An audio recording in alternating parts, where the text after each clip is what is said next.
Hey, welcome everyone. Thank you for joining us today. You're coming into the webinar on supporting PhD students using AI, considerations and tools. And we'll get started here in a little bit at 3 o'clock. In the meantime, feel free to add a brief intro and chat, your name, title, institution, whatever you'd like to add there. And we'll let people have a chance to kind of join in as we approach 3 o'clock, and then we'll get started. If you have any technical issues in the chat, you should be able to see the option to either chat to everyone or to host and panelists. So if you have like a technical issue, please feel free to send a chat to host and panelists, and I'll take a look at those and follow up with you directly. But yeah, we're seeing people come in, and if you're just joining us, this is supporting PhD students using AI, considerations and tools. And we're inviting people who are joining to add a brief intro in the chat if you like. And we'll get started here in a couple minutes at 3 o'clock. So it's a semi-nice day here in Roanoke, Virginia. Partly cloudy. Hope you all are enjoying good weather and things where you are. We're coming up to 3 o'clock. If you've just joined, you can add a brief intro in chat. And we'll get started in just a moment.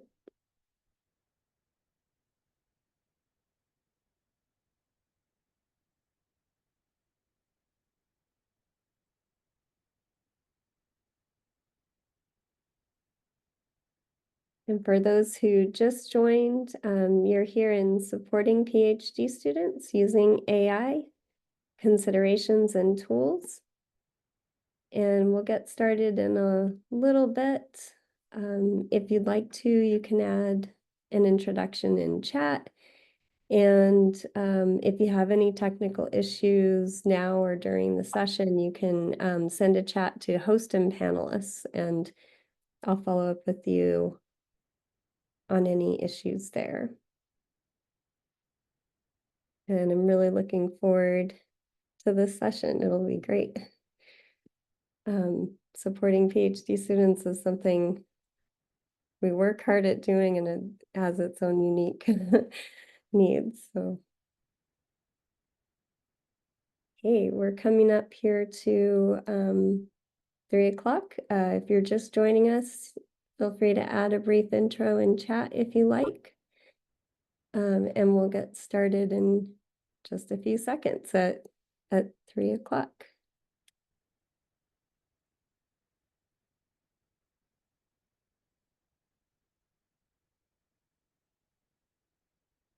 So good afternoon. My name is Jenny Pannebecker, and I'll be the moderator for this session titled Supporting PhD Students Using AI Considerations and Tools. Before we begin, we have a few reminders. This session is being recorded, and we do have a code of conduct that we will adhere to for this conference. I'm going to post the link in chat here. And we also have a conference email. If you experience any issues related to conduct, please contact us via email at genAIinlibraries@gmail.com. Please be sure your microphone is muted. The presenters will respond to questions at the end of the presentation. During the presentation, you can post your questions at any time by clicking on the webinar Q&A button. In the Q&A, you can also see questions that others post and upvote questions that you would also like to hear answered. And if you don't see the Q&A at the bottom of your screen or in your toolbar, try the More button, and it may be showing there. So when the presentation is completed, I'll read the questions to presenters. If they'd like for you to speak verbally, Please wait until I invite you to unmute before asking your question or making your comment so that we can be sure to hear you.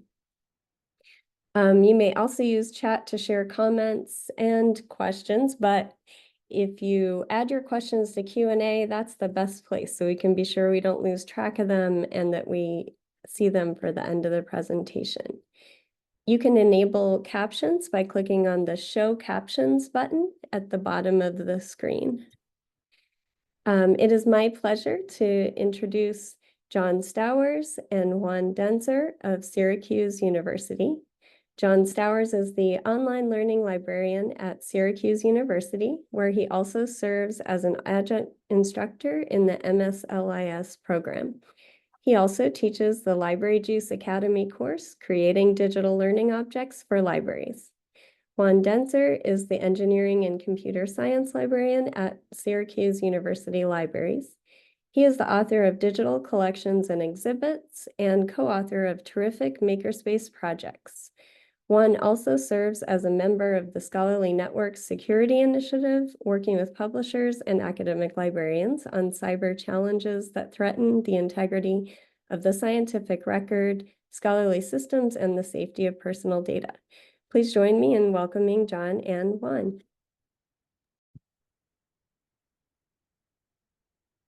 Okay, thank you, Jenny, and thank you all of you for attending today. Hopefully this is going to be helpful, and if you have any questions, please, as Jenny mentioned, put those in the Q&A. We'd love to hear from all of you. Just to go through my slides, we'll share these afterwards. We're happy to share these with all of you because these are the slides that we use when we do work with PhD students, and so you could repurpose these if you'd like to. Just a little bit about the session outline, just a little bit of a background, how Juan and I started collaborating to support PhD students. We'll talk about some of the practical and ethical considerations when using AI and how we talk about those with the PhD students. Also, when we work with the students, we give a little introduction to general AI assistants like ChatGPT. We'll talk a little bit about AI dedicated research tools. Juan will take over at that point and share those with you. He'll also share a warning about ad hoc AI tools that I find very interesting, and also share a little bit about future of AI tools from publishers and how they're kind of working their way into our library systems. And after that, we'll have hopefully plenty of time for questions with the session. Okay, so let's start with background to supporting PhD students.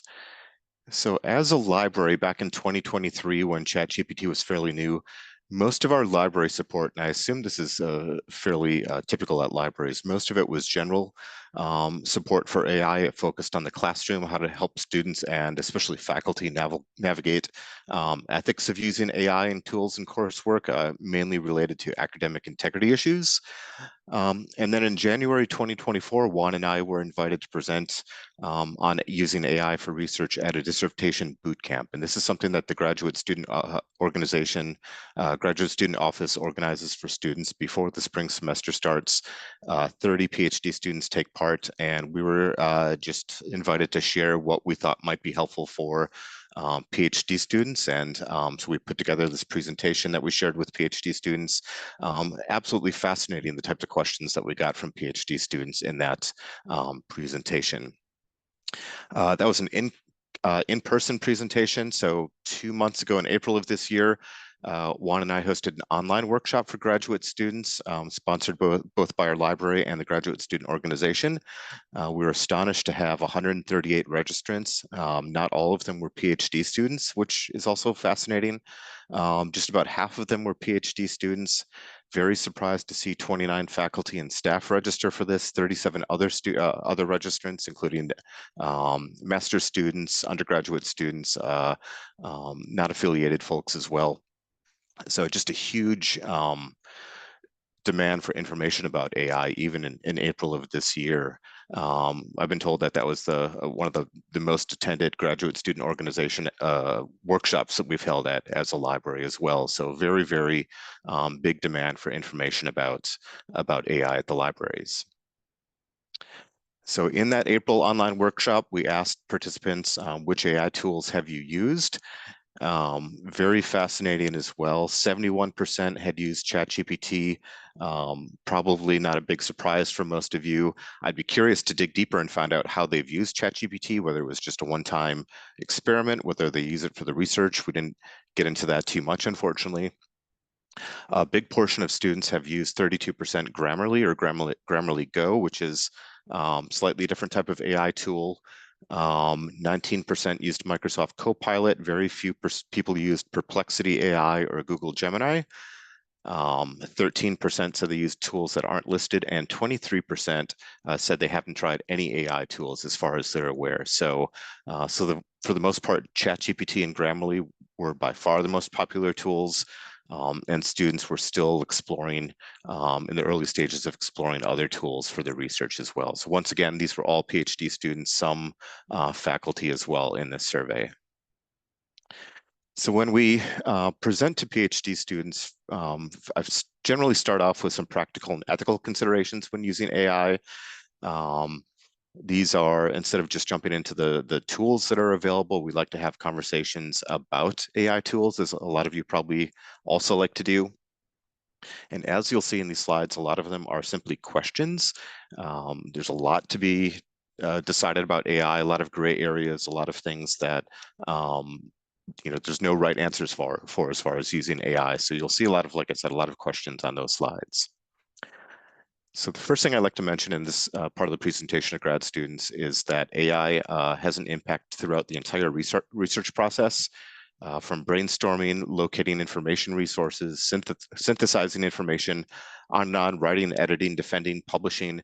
It's a tremendously possibly invasive, if that's the right word for it, tenacious type of tool or set of tools that really can be integrated into any part of the research process or have an impact in any part of the research process. So it's not like a citation manager or the databases. It really is something that could possibly assist with all stages of research. So the first thing I like to point out is just a series of questions about understanding AI tools. So once again, questions: which tools would be the most helpful during different steps in the research process? Getting a little bit about understanding the tools themselves. Who developed or owns the AI tools? Do you trust them? A lot of questions about AI developers right now and what their motives are. And so just a lot of questions to ask, even if we don't have the answers to those right now. What AR tools are others in your field using? Did you read the fine print when you hit OK or to accept using the tool? Are you using the tools effectively? That gets into prompt engineering, things like that. And are you staying up to date with the tools? Because these tools are changing all the time. It feels like ChatGPT every week or every couple of weeks adds new capabilities to the tools. Okay, as far as best practices, we recommend that the PhD students are transparent when using the tools. We recommend that they communicate with their advisor before using AI tools, just to make sure that it doesn't disrupt the research process or the relationship with the faculty member, their advisors, as far as how their advisors want the research to proceed. We ask them to explore best practices and how other scholars in your field are using AI. If you're in engineering, one supports the engineering department. I'm sure the scholars in that department use AI tools much differently than in humanities, sociology, and other fields like that. And we also ask students to understand their own ethical boundaries, because, as we mentioned, a lot of these are kind of gray areas as far as using technology, in terms of what people are comfortable with, in terms of the tools and use of tools. And so we really ask them to kind of reflect on their own comfort levels with these tools. Okay, of course, everyone talks about data quality and bias. We talk about hallucinations. I won't dwell on this too much, but we ask the students to think about how do they know that the outputs that they get from AI are valid and reliable or reproducible. How do they know that it's good information that's coming out from the AI tools? Data security and privacy. Questions that we have them ask: are you uploading sensitive or confidential information, such as participant interviews? Something that seemed to cause panic in the room when we worked with the dissertation bootcamp. We asked students if uploading or pasting into an AI tool would violate their IRB. a lot of people didn't know. Some people might have already used AI tools. And so that's something very important if you need to protect the confidentiality of your participants. You really need to ask these questions about the IRB and using AI before you jump into the tools. So really be aware of what you're doing before you do it. And if you have, are you sure that your intellectual property wouldn't be used with or without your permission? So if you have a cutting edge result or a theory or something in your dissertation that you can't wait to publish as far as your dissertation, if you upload your data or your draft into an AI tool, does your information become part of the AI company's database? What happens to that information? Can they publish it? Can they use it to train their AI? Will you basically get scooped with the information that you're using, that you're hoping to publish and build your career on? Copyright, a lot of us are familiar with these. So what about uploading content? Who owns the copyright for any of your own materials that you upload? Great questions. And was the AI tool trained in using data sets containing copyrighted materials? So before you use things from AI or upload your own materials, those are important questions that PhD students or all of us should really ask as well. Additional considerations, people are talking more about the related to the costs of AI and access and affordability. Have you thought about those as far as your research? Have you considered the environmental impact of your use on AI? I've seen more and more reports about the environmental impact, and I think we'll see more of those moving forward. And what about the cost of human labor to develop AI, such as people who have to moderate content that is ingested by the AI training sets? Okay. So those are the types of questions that we ask students. Oh, also one more. My apologies for that. So we also ask students to think about their use of AI in terms of their PhD defense, both in terms of their proposal defense and defending their dissertation. So basically, we ask them just to be prepared to answer questions. Why did you use the AI tools as part of your research process? If you used AI tools, this should be something that the students should be able to answer as far as that. They should be ready to answer, how do the AI tools work? Probably a trickier question than it seems on its face.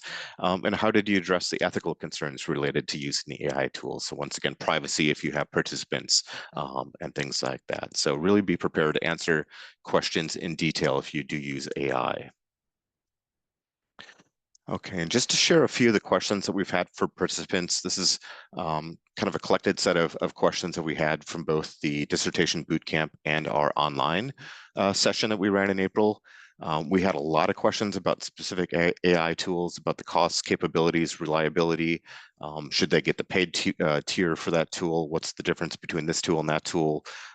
For example, how could it be integrated with library resources in terms of access, questions like that. So lots and lots of questions about specific AI tools. One person came up afterwards and asked us, is it okay for AI to write my literature review?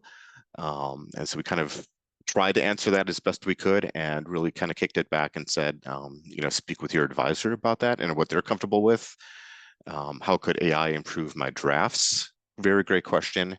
And another concern, would using AI to help my writing be flagged as be flagged by AI detection software?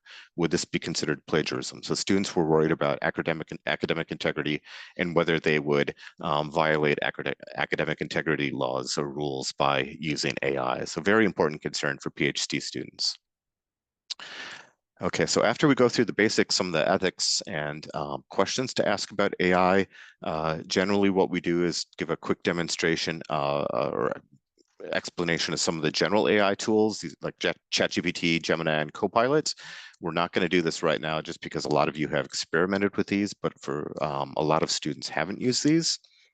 But in our presentations, we usually talk about what these are, about training on data sets.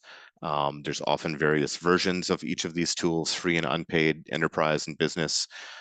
Each has strengths and weaknesses. Some are more accurate, some are better at privacy, some have fewer hallucinations. And so ultimately what we say is we recommend that students should try several of these tools if they'd like to and verify the outputs. Something that Gemini might be good at might be something that ChatGPT is weaker at, and so on. And so we ask them really to try these different tools and see which one serves their needs the most. Once again, we're not going to get into details here, but we often talk about some of the more popular assistants, the detail strengths and links to those. And then we often demonstrate one of these tools. Just how do you write prompts, engineer the prompts to really finesse what you're looking for out of these. And at our university, we often use Microsoft Copilot as the demonstrations, not because we necessarily recommend Copilot. We're kind of agnostic and neutral as far as recommended these. But one benefit of using Copilot at our institution is that we have a business license to the Microsoft suite of products, including Copilot. And if you could see on the top right of that screenshot, there's that green protected icon. And so what that at least indicates is that using Copilot offers some additional level of data protection and privacy and security. I couldn't tell you exactly what that is. I tried tracking it down, but it's kind of this vague protected icon that we have. But we do tell students that whatever that protected means, that is one of the features that Copilot, the business version, does at least claim. So without being able to back that up, we do point that out. Okay. Okay, and with that, I will hand it over to Juan. I'm going to stop sharing my screen. And take it away, Juan. Thank you, John. Thank you for that start of our presentation. So I'm going to share our screen, and hopefully everyone can see that. And I'm just going to move this toolbar over. Okay, so what I'm going to do is I'm going to, like John said, I'm going to demo, but what I wanted to say is these are some of the tools, and many of you have probably seen some of these, heard about these. I know Perplexity has been talked about rather in length throughout these sessions, which is great. But these are some of the tools that we demo in our sessions. We don't typically go into a deep dive of all of these. There just isn't enough time. And as you saw previously, the way we survey students, most of them have only used ChatGPT. So we don't want to overwhelm them and go really deep into some of them. But I am going to demo Keenious because it has been mentioned, but I don't think it's been demoed enough throughout these sessions. And I'm going to go through kind of a short demonstration on how we demo it for students and what we tell them to look for and what they can do. And again, it's not really a deep dive kind of thing for them. If they do have questions that are really interesting questions that we answer about it, then we show examples and we do that. But for the most part, we just generally show them. So I'm going to switch over to my browser and fire up Keenious. So Keenious is a tool. It's an AI tool. And there's a couple of sessions that talk about this that went into kind of like great detail about Keenious. And I'm going to go through it. So one of the things that which is interesting about Keenious, one is, and you won't see this as I demo it, but it's very upfront about not keeping any of the PDFs that you upload. So that's one of our concerns is, like John said, if there's like a PDF, whether it's a student's paper they're writing or it's something they've downloaded from the internet, maybe something they got through our subscription, Keenious will not keep it on their server. At least that's the privacy part of it that they mentioned. So the way Keenious works, similar to things like Consensus, Perplexity, and a few others that were demoed, is you can either upload a PDF, you can use a URL to an actual document, or you can put text yourself. So I'm going to start off with the URL part, because this is what we tell students, and which is often confusing. So for the URL, just like all other AIs that have a hard time accessing anything behind the paywall, Keenious won't do that as well. So if I go ahead and paste this article that I wrote for Taylor and Francis journal a while back, it'll tell you we are not able to fetch the document. And again, that's because that's behind a paywall. But if I go to an open access article and I put the link in there, it will be able to access it and bring it up. And you'll see here that it brings it up. And here's the privacy notice that I was talking about that says, doing a search on Keenious requires sending full text of your document to their servers. And Keenious does not store any of the text that's used. So you have to accept that agreement. And one of the things we tell students is, even though you accept this, there is still, you still need to be mindful of what you're uploading, what you're sharing, right? Just because a company says they're not going to share this information, especially if it's your own information, it's your own written information, and you have an IRB attached to it, be careful, think twice about doing that. So I'm going to go ahead and just accept that. And you'll see here that it should have uploaded. I don't know why my browser's not working well with it. From pulling it, it didn't pull it as nicely as I wanted to, but I'm going to backtrack to show you the other examples on how to use Keenious before I kind of dive into what we tell students. I'm going to go with the PDF option because that's a better option instead of going through the URL, because sometimes it can't get the PDF right away and it just scrapes the text from the web page. So I'm going to go ahead and click on this article here, and you'll see here that it'll load the PDF. Very similar to other tools that you've seen. And I'm just going to zoom in here so you can see the text. And what's nice about Keenious is it'll bring up related articles from this document. And you'll see here that you have a few options as far as filters, which is kind of nice. You can filter by year, you can filter by citation count, and you can also filter by open access only. And that's really important because a lot of students, especially when they're looking for things, sometimes get confused between what's open access and what's behind a paywall, and they just assume that everything that comes up in a search, they have access to. And of course, there are instances where we'll have access to something that's behind a paywall. Like for instance, it referenced this article itself as one of the first topics.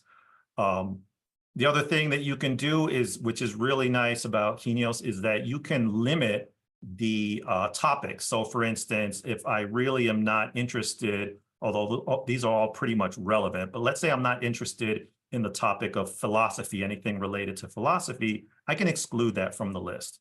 And then that'll just filter those out. So that's a nice thing that we tell students.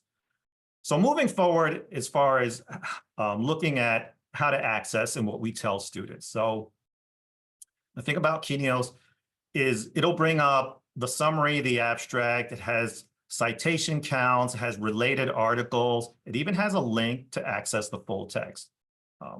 And the thing about Keenious is that it'll go through the libkey. We don't have libkey at Syracuse University. So what we often tell students is click on the DOI, because especially if you're on campus, it'll go straight to that article. So that's kind of a thing to kind of remember, that just click on the DOI link to get to the actual article if we have it on campus, if we have access to it through our library.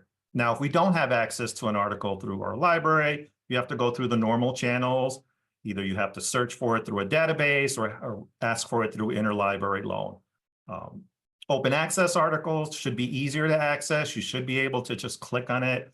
And again, like libkey, we don't have. Click on the DOI and you should be able to have access through that. So that's also nice about Keenious. The other thing that I want to mention, that as of now, when I was checking this, they don't have it anymore, but it's available. So in the past, I have mentioned to our students that you can actually use a link resolver. There used to be in the settings page here where you can put in your own link resolver. And I think our acquisitions librarian appreciates that they took that off because she told me that it's best not to give out our link resolver, since publishers pay to keep those updated. And for those of you who are familiar with the link resolver, basically it's a link that is used so that when you're looking for, when an article comes up like in Keenious and it's attached to our link resolver, it'll just search our library to see if we have access to it. But I mention that because you can, with a paid subscription, university-based paid subscription, and if I scroll down here, you can actually set up the link resolver with your institution. So then that takes away the whole issue of students having to look for stuff. It'll just link straight to it, especially when they're off campus. So I think that's one of the nice benefits of Keenious that I haven't seen others use. I know the CEO at Consensus just at the last session mentioned that they're working on something like that, but they don't have that in place. And I imagine that this is a bigger cost that universities have to pay for a subscription for all their students. The other thing that I want to show you with Keenious that's also interesting is they have a plugin for Word and Google Docs. And I'm going to switch over to that, to my Google or to my Word. I have it installed on Word, and what we show students and what we also make sure we tell students, which is interesting on our campus, and it could be different for you. So for those of you testing this out, just be aware that you might run into some issues that we have. So for our campus IT really locks down what add-ons we can include through our paid Microsoft account. So you'll notice here that I'm signed in with my own personal account. I'm not signed in with our campus account. If I signed in with our campus account, I don't have access to this plugin, but it's really easy to install, and it works the same way. So the way I demoed this one here is basically I just went to Gemini and I asked it, tell me about nano immunotherapy on how it fights cancer. I have this question here, and then I copied all this into my Word document. And this is the same as if I was using it on the web-based version. So I'll paste it here, and then I'll say explore using text. And it'll do the same thing. Basically, the plugin will have you sign in first to your account, because you have to sign up for a free account, or you can have a paid account. And it'll basically just go ahead and do the same thing. You'll have the same thing to where you can click on the articles, you can access them the same way, you can filter them the same way. So this is just a nice plugin that just fits right into your Word or Google Docs. That makes it a lot easier than switching back and forth between the web and your Google Doc. The other thing I want to show you before I move on with Keenious is the text search. So again, if you go ahead and just type in text, and I'm just going to put in here, I'm going to put in medieval manuscripts using touch technology. One of the things that Keenious will tell you is that you get better results if you add more text. So I'm going to actually copy a little bit more text than I have, and I'm going to paste that in there. Not much, but it's there. And you can see there that it does the same thing. It's just reading through the text that I have, and it's finding relevant results with the text that I've pasted in. The last thing I want to show you is I'm going to just quickly copy this here to have more text in my prompt here. I'm going to go back to the Explore and just paste all this text here and search. And as it comes up, the other thing that's really nice about it, especially if you have an article, a PDF that you uploaded, or text that you put in, you can highlight that text, and then it will do a search based on just that highlighted text, which is really nice. Just click on the icon there, and that'll really drill down much closer, smaller results than having to read the whole text. So it's really nice. I tell students that you can say, okay, well, I really want to know just this section of this article that I uploaded, or this text that I've written, and I want to just search that. And that's basically kind of the gist of Keenious, and that's how we go through. I'm going to go back to the slides here. And that's basically how we go through our session, telling students, these are the tools, these are how you can use them, explore them on your own. And then one of the things that we do in our sessions is we tell them about what I refer to as these ad hoc AI tools. Now, basically what an ad hoc AI tool is, basically a third-party generative AI tool that relies on an LLM service. This tool might require a higher paid tier subscription to an LLM, specifically big ones like OpenAI's ChatGPT, Google's Gemini, Meta's Llama, and Anthropic Claude. Now, this is not to be confused with a lot of tools like Perplexity, which are RAG systems, and those are retrieval augmented generation systems that basically look at these LLMs and pull results for you. And if you want to know more about that, I just want to highlight Jason Coleman. He gave a great presentation that's part of this conference, how to augment retrieval augmented generation. And he gives a great explanation of RAG systems. So I highly recommend just kind of like watching that if you want to know more. So we tell students what to look for. We say tools that ask for a paid subscription to ChatGPT or Gemini. in addition to maybe their already paid subscription for using their product. That's kind of a flag that we tell students. Tools without a dedicated URL, maybe tools that are in beta or alpha mode. Now, of course, there are a lot of companies out there that are putting things in beta and alpha mode, but those are things to kind of, we tell them to kind of look out for, because they could be just tools that are just popping up to earn a quick buck, and it's hard to really tell them, yeah, try these and not be careful. And the reason why we caution them because the tools, again, in the future might not be available, at any time. They could just completely go away. It could be someone who's maybe working on a project and they're just like, they had an idea and they're testing this out to see if it works. The other thing is the tools might already be available for free. A lot of these ad hoc tools that pop up, a lot of features are being incorporated into things like ChatGPT, Gemini, and Microsoft Copilot. So why pay for an extra service that you can get for free? And then the biggest one that we tell them is privacy may not be clear at the developer level. So although the tool that you're using, the third-party tool, says they won't gather your information or privacy, they will protect your privacy, that's not the same as the LLM service that might have a different privacy thing. So you might upload it to using their tool and they'll process your data, but then what does the LLM do with it? So we tell them, now you have like 2 layers of that. So just be careful of that. So here are a few examples that we show them.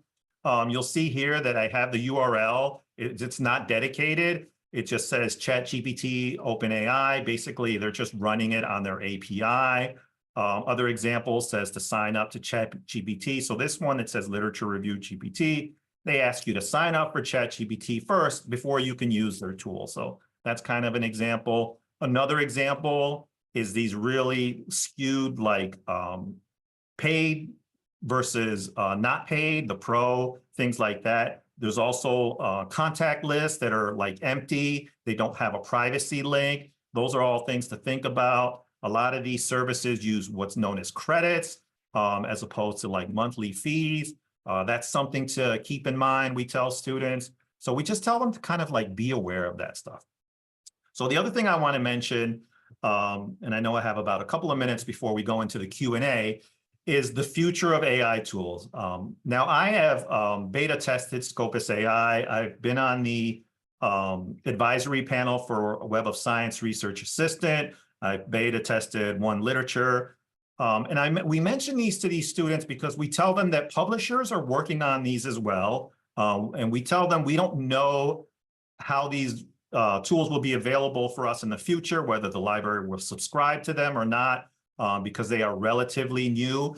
I do want to do a little shout out to another session, a great session, Choose Your AI Adventure Tools and Strategies for Success, Laura Nicosia and Jennifer Freer. They gave a great session talking about some of this stuff. So if you really want to know, I highly recommend you watch that session after as well when that's available. But yeah, we tell students that these tools are coming and be careful about that. So the final thought that I want before we switch it over back to Jenny is we just throw this out to students. The question of does AI aim to put, this was a question that was asked about basically the grandfather of AI, McCarthy. And basically he said some researchers say they have that objective, but maybe they're using that phrase metaphorically. The human mind has a lot of peculiarities, and I'm not sure anyone is serious about imitating them at all. So basically, we tell that to students because one of the things that we remind them is we tell them, you're the researcher, you're pulling the information from AI, not the other way around. A lot of these search engines are designed to think they can tell you what you want to know, what you want to hear, what you think you're looking for. And it's important for them to realize that you're pulling it from these systems. You know what you want, you know how to pull it from them. And with that, I thank you. I'm going to switch it over back to Jenny, and Jenny can kind of field the rest of the questions. I'm going to stop sharing my screen now.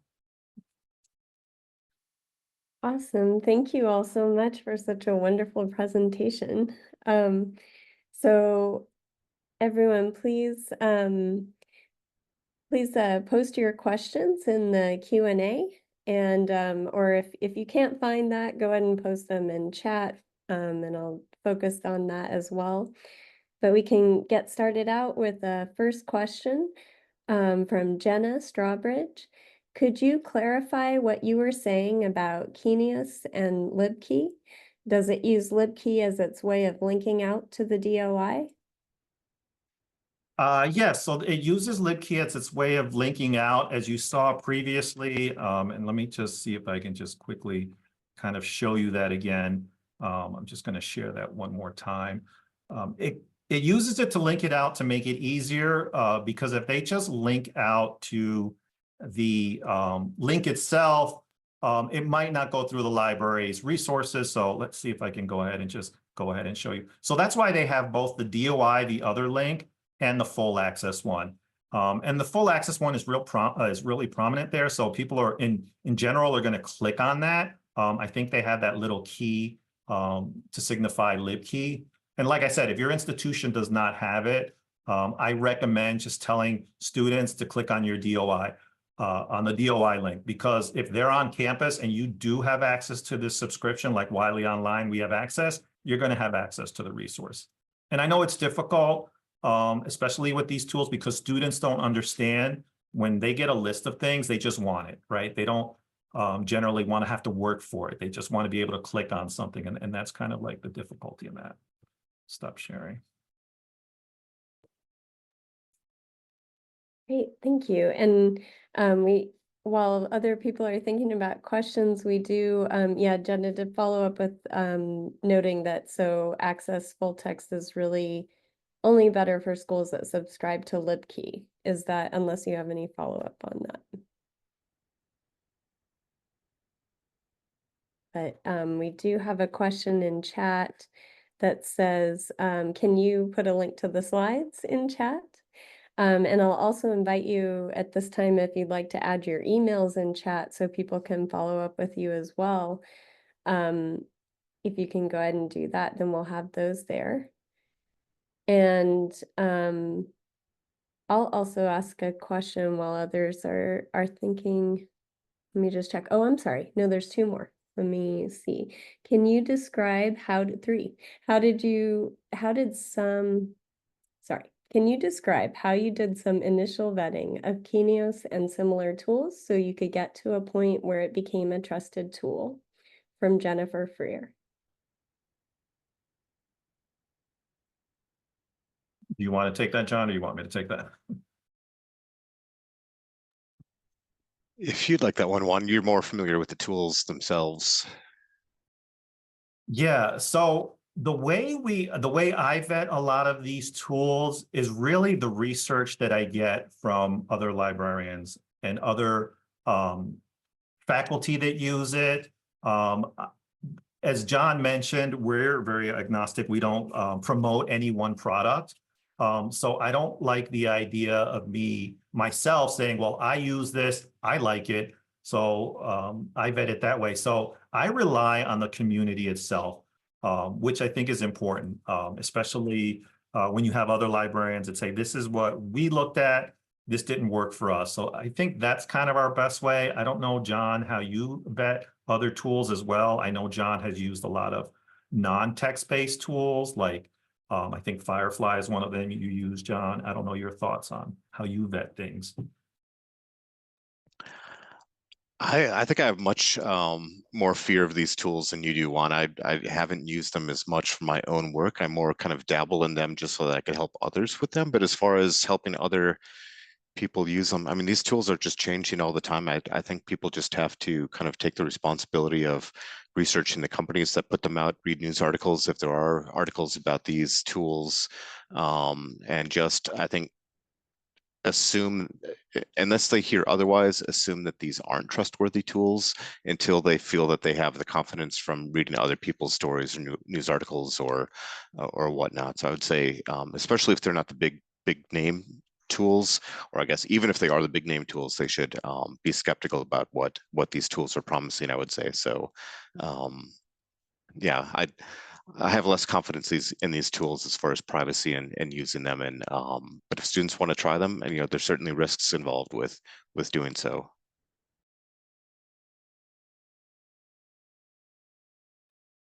Thank you. And we've got a thank you in the chat from Jennifer as well.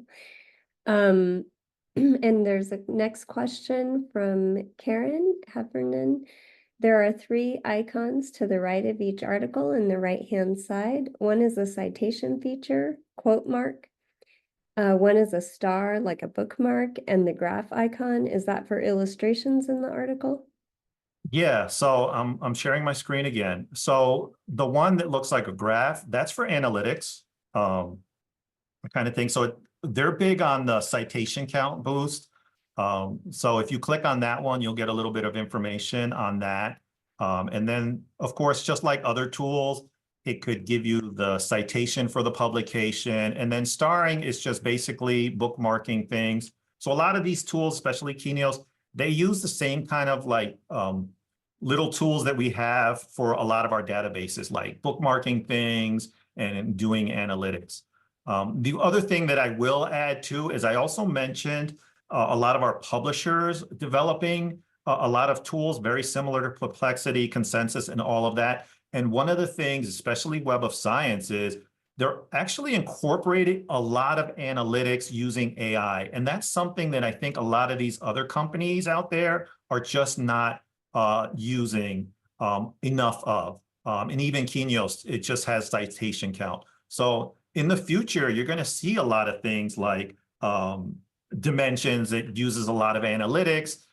Those are going to be incorporated into hopefully these tools in the future. So that's something to kind of to look out for. Thank you. And we have a question from an anonymous attendee. Do you have to caution students from starting their paper with Keenious and it only finding articles that support their claims, leading to a biased paper or only getting part of the picture? Or is this not an issue that you've seen?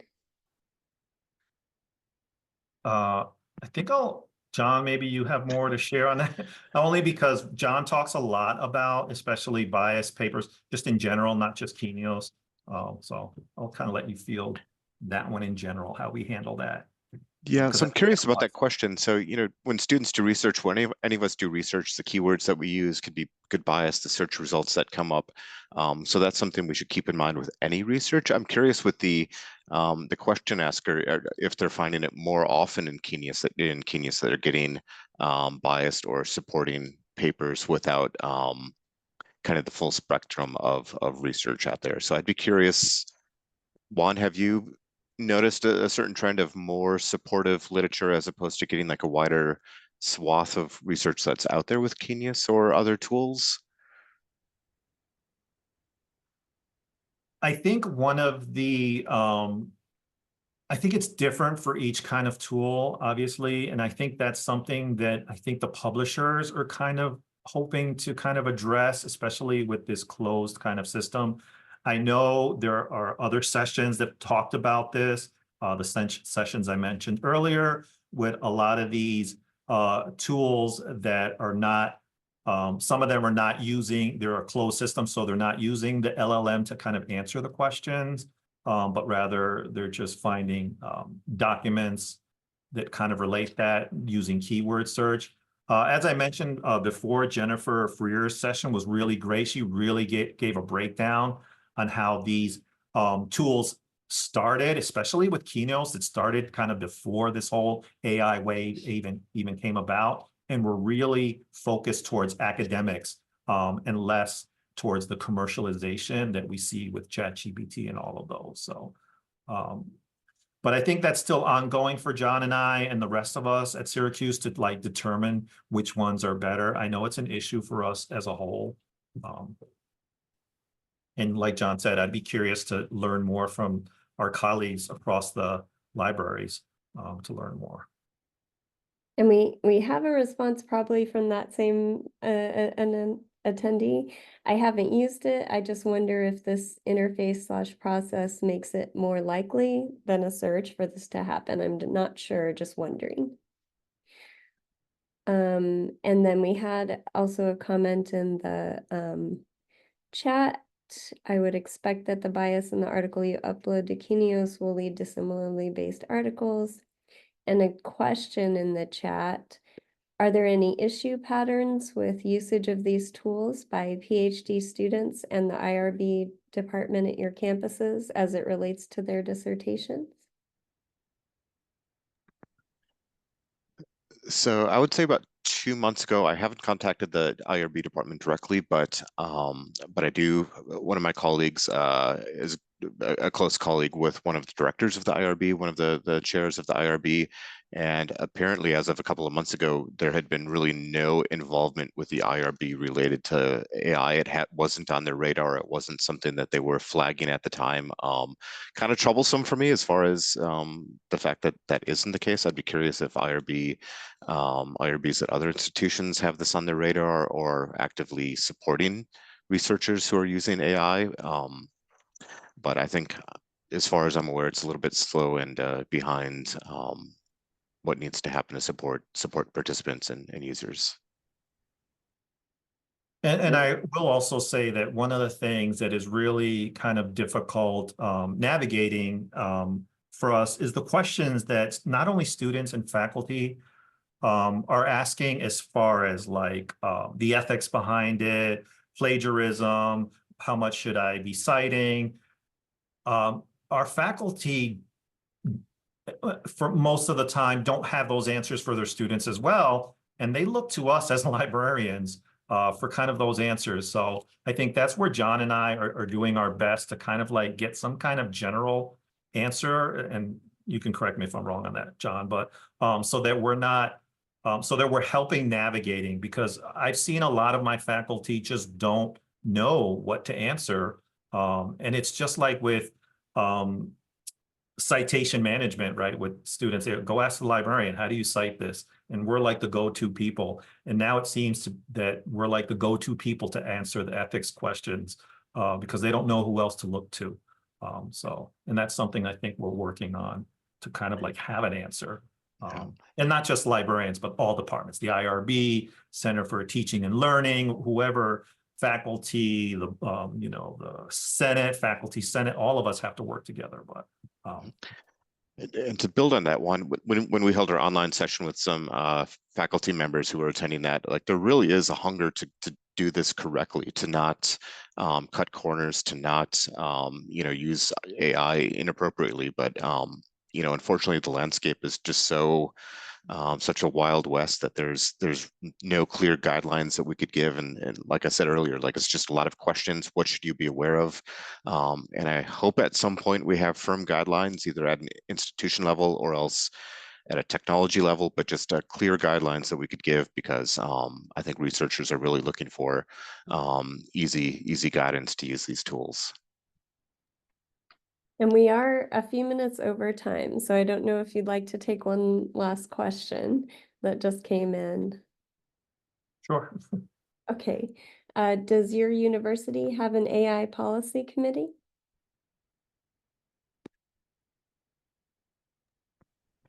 It was, yes, it was just formed, I believe, maybe about 2 months ago, but I don't believe that anything has resulted or any sort of published decisions on what the AI policy is for the institution. So we're still waiting on any sort of output from that committee. I know there's groups of folks. Juan is involved in a faculty conversation trying to work on ethics as well for the university, but nothing that other than, I think, syllabi statements for students that have come out so far. Yeah, and I'll just kind of touch on that, what John said. I'm on a working group with me, a few other librarians, and other staff members and faculty to develop a certification in ethics in AI for developers. So we're looking into some kind of form of certification, actual certification, which I think is a good start, just as a whole. Thank you. And I'll also let you know that there's a comment from one participant who's interested in talking with you about a potential research study. So I'll copy that and share it with you in a bit.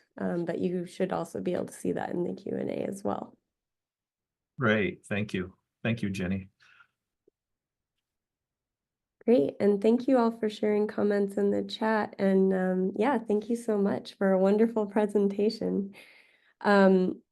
Just Oh, to I'm let sorry, you I'll just throw one thing out there. There's a great site that I always go to. It's called There's an AI for That, and it's basically a curator of all these crazy AI tools that pop up. And if you just want to check it out and you're looking for something, you'll find some really interesting tools. So, sorry, go ahead, Jenny. Oh, no, thank you. Thank you for adding that. That's great. And I will also let everyone here know, if you want the links in chat, please click on them. The chat file won't be included with the recording when we transfer it for the conference YouTube channel. And also to let you all know, we may or may not be able to have an option for you to share a link in the recording option. So everyone, you have their contact information in the chat there, and also you can find their information in the speaker listing. So please feel free to follow up further. Thank you all for joining. Thank you. Yeah, thank you, Jenny. Thank you so much, everyone. Yes, thank you. Thank you. Thank you, Jenny. Thank you for everything. The session's been great. Thank you all. I'm going to stop the recording.